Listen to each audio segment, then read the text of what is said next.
សុបខកទល់មុខផ្សារអេអនមួយថ្ងៃឡើងអត់ដឹងញ៉ាំអីកុំភ្លេចមកហៅកន្លែងពូណាកន្លែងគាត់លក់ចាប់ពីម៉ោង11ទៅនៅទល់មុខផ្សារអេអននឹងឯងពេលខ្លះខេងលោតលន់បាយថ្ងៃអត់ចង់ញ៉ាំបាយថ្ងៃអីមកសាកមីខកឬក៏ទាវខកនៅកន្លែងគាត់បានកន្លែងគាត់មិនមែនតែស៊ុបឆ្ងាញ់ទេសូម្បីតែម្ទេសហើយនឹងគ្រឿងជ្រូករបស់គាត់បន្ថែមទៀតក៏ឆ្ងាញ់ដែរឲ្យតែម៉ោង11ជាងដឹងតែមានមនុស្សឈូឆរមកកន្លែងគាត់ហើយអ្នកមកមុនបានមុនអ្នកមកក្រោយច្បាស់ជាអត់ហើយព្រោះគាត់លក់ដាច់ខ្លាំង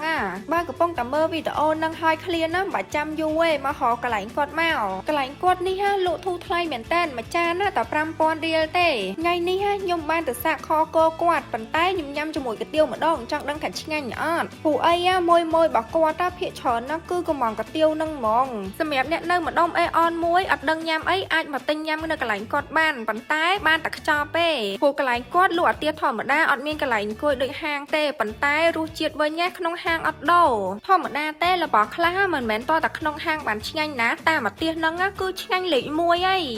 នៅជាប់ពូក៏មានលក់ផ្អែមដែរផ្អែមគាត់ឆ្ងាញ់ខ្ញុំបានភ្លក់ហើយសម្រាប់អ្នកទាំងអស់គ្នាចង់ឲ្យខ្ញុំទៅ review កន្លែងណាទៀតអាច comment ខាងក្រោមបានណា